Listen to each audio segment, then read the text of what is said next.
दोस्तों, क्या आप जानते हैं गोलू देवता का सबसे खतरनाक रूप और सबसे शक्तिशाली रूप? कहते हैं कि गोलू देवता का सबसे खतरनाक और सबसे शक्तिशाली रूप भनारी गोलजू महाराज है। भनारी यानी भंडारी गोलू देवता। अब सबसे बड़ी बात यह है कि लोगों को लगेगा कि गोलू देवता 52 रूपी हैं। 52 रूपों से हर घर में आज उत्तराखंड के कोने-कोने में पूजे जाते हैं। तो ये भनारी रूप गोलजू महाराज का शक्तिशाली रूप कैसे हुआ? तो दोस्तों, मैं इसकी कहानी ज़रूर आप लोगों को आज बताता हूँ और कहीं न कहीं इससे जुड़ी हुई कितनी चीज़ें आज भनारी गोलजू महाराज कहाँ-कहाँ, किस जगह पर पूजे जाते हैं और किस प्रकार से गोलू देवता भक्तों की रक्षा करते हैं। उत्तराखंड में इस कुमाऊँ के क्षेत्र में जब भगवान कृष्ण ने गौर भैरव को वरदान दिया कि तुम कुमाऊँ के साथ-साथ इस पूरे हिमाचल के क्षेत्र में, हिमाचल मतलब उस समय हमारे पहाड़ के जो आँचल थे, उस समय कोई उत्तराखंड नहीं था, कोई हिमाचल प्रदेश नहीं था, कोई पहाड़ की ऐसी रेंजेस नहीं थी। इस संपूर्ण हिमखंड को हिमाचल कहा गया, ये हिम का आँचल था। इस धरती पर, इस पृथ्वी पर ये जो हिम के मतलब पहाड़ी क्षेत्र हैं, जहाँ पर हिमालय की जैसे बड़ी-बड़ी चोटियाँ हैं, तो ये सब हिम के आँचल कहा जाते थे। तो कहीं न कहीं भगवान कृष्ण ने ये वरदान दिया कि तुम जिस प्रकार आज हिमाचल अपने आँचल में ही इस पूरे धरती को कहीं न कहीं इस पहाड़ की भूमि को सुख समृद्धि और सकुशलता का वरदान दे रहा है, उसी प्रकार तुम भी इस पूरे हिमाचल के क्षेत्र में भूमि के भूमियाल के नाम से और कहीं न कहीं भक्तों में न्याय के रूप में प्रसिद्धि पाओगे। तो कहते हैं तब से भगवान गोलजू महाराज कृष्ण अवतारी भी कहे गए। भगवान कृष्ण के द्वारा गौर भैरव को जब वरदान दिया, तो गौर भैरव ने इस अवतार में, इस हिमखंड के क्षेत्र में, इस हिमाचल के संपूर्ण क्षेत्र में यहाँ पर अवतार भी लिया। तो आज जो मैं कहानी सुनाने जा रहा हूँ भनारी गोलजू महाराज के बारे में। इसके बारे में जो पीछे की कहानी कही जाती है, जो हमारे धर्मदास जी लोग, जो हमारे बड़े-बड़े जो महान विभूतियाँ हैं, उनके द्वारा कई कहानियाँ आज भी प्रस्तुत करी गई हैं।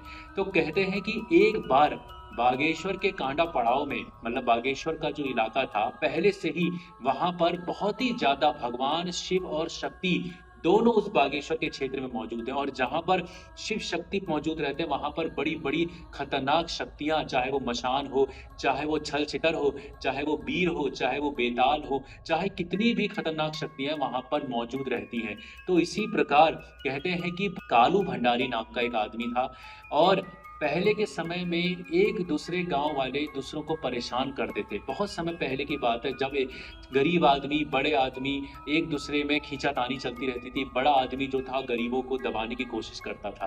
तो कहीं न कहीं कहा जाता है कि जब कंडारी और भंडारी 2 जाति के लोग पास-पड़ोस के गाँव में रहते थे, तो उस समय कंडारी जो लोग थे वो भंडारी लोगों को बहुत परेशान करते थे। ये पूर्वजों की बात है, आज के समय में तो ख़ैर कोई नहीं करता है।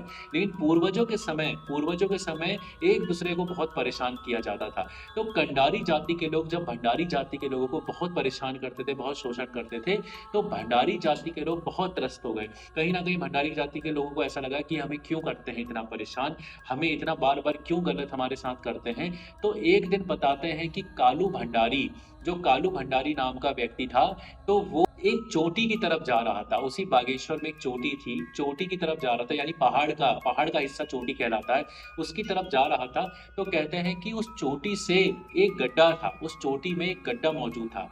उस गड्ढे से आवाज़ आती है कि हे कालू भंडारी, तेरे को जो भी दिक्कत है, जो भी परेशानी है, तेरे गाँव में जिसको भी परेशानी है मैं दूर करूँगा, लेकिन तुझे मुझे यहाँ से निकालना पड़ेगा। इस गड्ढे से मुझे निकालना पड़ेगा और तभी मैं जो दुश्मन हैं उनको खत्म कर दूँगा या तो तेरा अच्छा कर दूँगा।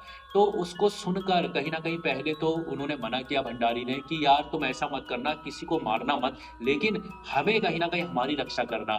तो कहते हैं कि कभी-कभी सिद्धियाँ या शक्तियाँ जो होती हैं, गलत तरीके से निकलने के लिए कुछ भी वचन दे सकती हैं। तो उसने कहा कि मैं जैसा तू कहेगा वैसा ही करूँगा। लेकिन जैसे उसने उस गड्ढे से उस शैतान को निकाला, वो शैतान कहा जाता है आज भी, चोटी शैतान नाम का शैतान था वो। कहते हैं आज जैसे ही उसने उस शैतान को उस गड्ढे से निकाला, तो वैसे ही उस शैतान ने तुरंत कंडारी लोगों की 100 गाय-भैंस मार दी और जो पशु वगैरह, जानवर वगैरह थे, उनको मार के खाना शुरू कर दिया। तो कहते हैं कुछ समय बाद भंडारी लोग जब थोड़ा-सा उनको अच्छा लगने लगा कि यार अब हमें कोई परेशान करने वाला नहीं है, तो थोड़ी दिनों बाद जब कंडारी लोगों को को पता चला कि वहाँ पर शैतान ने ऐसा-ऐसा काम करा है हमारे वहाँ, तो उन्होंने वहाँ पर पूजा अर्चना करनी शुरू कर दी, अपने कुलदेवों को याद करना शुरू कर दिया, अपने इष्टों को याद करना शुरू कर दिया, जिसके बाद से उनके वहाँ पर एक ऑरा क्रिएट हुआ, एक डिफेंस क्रिएट हुआ, जिस डिफेंस को, जिस किले को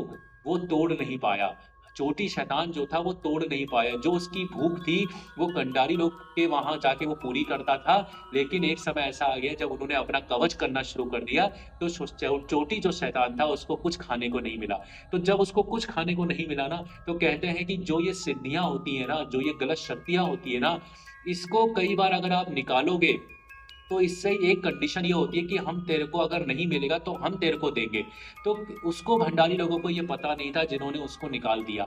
तो जब उन्होंने उसको निकाला तो उन्होंने कोई ऐसी कंडीशन नहीं समझी थी, ना सुनी थी, लेकिन वो जब उसके वहाँ कंडारी लोग के चोटी शैतान नहीं खा पाया, तो वो वापस जो था वो भंडारी लोगों की तरफ चले गया और भंडारी लोगों को उसने मारना शुरू कर दिया। भंडारी लोगों के वहाँ हाहाकार मचाना शुरू कर दिया, त्राहिमाम हो गई। और कहीं न कहीं जब बहुत सारी चीज़ें, कहते हैं कि शक्तियाँ, जो नकारात्मक शक्तियाँ जब किसी को परेशान करना शुरू कर देती हैं, तब जाके भगवान का लोग ध्यान करते हैं। तब कहते हैं कि भंडारी लोग, जो कालू भंडारी था, उसके मन में आया कि यार ये तो मैंने बहुत गलत कर दिया, बहुत गलत कर दिया।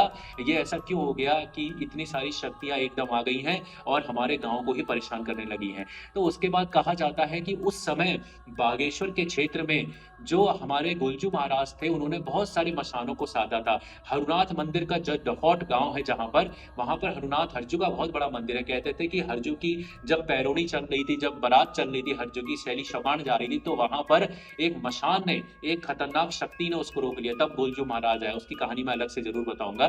तो कहते हैं कि बागेश्वर के बड़े-बड़े मशानों को गोलजू महाराज ने साधा। तो उस समय बागेश्वर के क्षेत्र में गोलजू महाराज की बड़ी तूती बोलती थी और बड़ा परचमान देवता के साथ-साथ गोलजू महाराज ने बहुत बड़ी-बड़ी शक्तियों को संहार किया था और उनको अपने साथ में साध लिया था। तो वैसे ही जैसे उनको पता चला कि गोलजू महाराज जो है वही इनकी समस्या दूर कर सकते हैं, तो उन्होंने तुरंत चंपावत को रुख किया। चंपावत गोलजू महाराज की गढ़ी नगरी कही जाती है, तो उन्होंने चंपावत को रुख किया भंडारी गाँव वालों ने। तो भंडारी गाँव के लोग जैसे ही चंपावत पहुँचे, तो चंपावत को वाले गोलजू महाराज को उन्होंने अपनी सारी आपबीती सुनाई कि मेरे हमारे संग ऐसी-ऐसी बात हुई है, ऐसी-ऐसी चीज़ हुई है। गोलजू महाराज, अब हम क्या करें? तो गोलजू महाराज ने न्यायकर्ता होते हुए कहा कि तुमने जो किया है उसके साथ भी बहुत गलत किया है, क्योंकि तुमने उसको अब उस जगह से निकाला है जहाँ पे वो पहले से ही विराजमान था। तो जब तुमने उसको निकाला तो उसके साथ भी न्याय होगा और वो तुम्हारे साथ भी रहकर, मेरे साथ भी रहकर आगे लोगों का भला करेगा। तो उन्होंने गोलजू महाराज कहते हैं कि उनके जब उन्होंने उसकी आपबीती सुनी, गाँव वालों की आपबीती सुनी, तो उनके शरीर में ऐसा वेग उत्पन्न हुआ कि वो एक शिला के रूप में तुरंत भनारी गाँव पहुँच गए। और भनारी गाँव जैसे ही पहुँचे तो उनके साथ वो चोटी शैतान का युद्ध हुआ और चोटी शैतान, कहते हैं कि उस समय 3 दिन 3 रात जब शैतान से युद्ध हुआ, तो गोलजू महाराज ने उसको साध लिया और कहा, उससे वचन लिया, क्योंकि न्यायकारी देवता है गोलजू महाराज, किसी का गलत नहीं कर सकते हैं। जिस जगह पर वो आ गया है, जिस जगह पर एक फरियादी के रूप में आ गया, उसने उसने माफ़ी माँग ली है और अपनी करनी को भूल-चूक होके उसने कहा गोलजू महाराज से कि मुझे माफ़ कर दो। तो गोलजू महाराज ने न्यायकारी देवता होने के साथ-साथ ये बोला, क्योंकि देखो न्याय मतलब ये होता है कि दोषी के साथ भी न्याय हो, पीड़ित के साथ भी न्याय हो। दोषी को भी दंड मिला, पीड़ित को भी दंड मिला। तो कहते हैं कि उस समय जिसने गलत किया था तो उसको दंड दिया गया गोलजू महाराज के द्वारा। और सबसे बड़ी बात ये थी, क्योंकि कंडारी लोगों का साथ में भंडारी लोगों ने गलत किया। पहले कंडारी लोगों ने गलत किया तो कंडारी लोगों के साथ गलत हुआ, भंडारी लोगों ने गलत किया तो भंडारी लोगों के साथ भी गलत हुआ। तो अब जिसने चोटी शैतान ने गलत किया, तो उसको गोलजू महाराज ने जब साधा तो उससे ये बोला कि तू मेरे साथ में, तेरा मंदिर होगा छोटा-सा, और जब भी मेरी पूजा जाएगी, जब भी कहीं पर भी मेरा नाम लिया जाएगा या मेरी कोई भी पूजा जाएगी, तो तेरे को भी तेरा हिस्सा दिया जाएगा। लेकिन इस गाँव में तू हमेशा मेरे जैसे मैं आज इस पूरे उत्तराखंड में, आज इस कुमाऊँ के एरिया में, गढ़वाल के एरिया में सुख समृद्धि और न्यायकारी देवता के रूप में प्रचवान हूँ, उसी प्रकार से तू मेरे साथ में रहकर इस गाँव में कहीं न कहीं लोगों को सुख समृद्धि बरकरार करना, और जो भी इर्द-गिर्द इधर-उधर से जो गलत तामसिक शक्तियाँ प्रवेश करती हैं गाँव में, उसको रोकने की कोशिश करना या रोकथाम उसको करना। तो उस दिन से गोलजू महाराज भनारी लोगों ने उनको जो बुलाने की वजह से भनारी लोग उनको ले गए, तो उस वजह से उस जगह का, उस क्षेत्र के गोलजू का नाम भनारी गोलजू महाराज पड़ा। भनारी गोलू देवता के नाम से गोलजू महाराज ने प्रसिद्धि पाई, जिसके बाद से वही गोलजू महाराज का रूप आज भी कोड़गाड़ी कोकिला माता के मंदिर में पूजा जाता है भनारी गोयल के नाम से। वो रूप गोलजू का ऐसा है कि उनके साथ में वो शैतान भी रहता है, उनके साथ में वो मशान भी रहता है जो बागेश्वर के क्षेत्र में, इसीलिए उनके वहाँ पर कई तरीके की प्रथाएँ भी होती हैं। जैसे कोड़गाड़ी कोकिला माता के वहाँ जब न्याय की देवी के वहाँ जब कोई भी अर्ज़ी लगाता है, तो सबसे पहले वो अर्ज़ी जो है वो गोलजू महाराज भनारी गोयल के पास जाती है, और भनारी गोयल द्वारा उनके साथ में जितनी समैणी है, जिन्होंने वो उन उस रूप में उन शैतानों को साधा, उस शक्ति ने जो शैतानों को साधा, वो शक्तियाँ जो हैं वो न्यायकारी देवता के रूप में पीड़ित को न्याय देती हैं और दोषी को दंड देती हैं। तो हम आशा करते हैं कि आप सभी को आज की ये गोलजू महाराज की जो कहानी है, भनारी गोयल के नाम की कहानी है, आप सभी को पसंद आई होगी। और अगर आपको पसंद आई हो तो इस कहानी को हमारी आगे की पीढ़ी तक और लोगों तक ज़रूर इसको शेयर करें, और लोगों तक कहीं न कहीं ये संदेश पहुँचाएँ कि हमारा उत्तराखंड आज भी शक्तिशाली रूप में विकसित है, और शक्तिशाली रूप में यहाँ पर साक्षात देवता दर्शन भी देते हैं। जब भी कोई पुकार करता है तो उसके वहाँ आकर उसको साक्षात वो जो नकारात्मक शक्तियाँ हैं उसको दूर भी करते हैं। तो आपको वीडियो अच्छी लगी हो तो लाइक अवश्य करिएगा, और कमेंट में कैसी वीडियो लगी है, और अगर आपके पास कोई जानकारी हो इससे जुड़ी हुई तो आप ज़रूर कर सकते हैं। सब्सक्राइब अवश्य करिएगा। जय गोलजू महाराज की, जय माता की।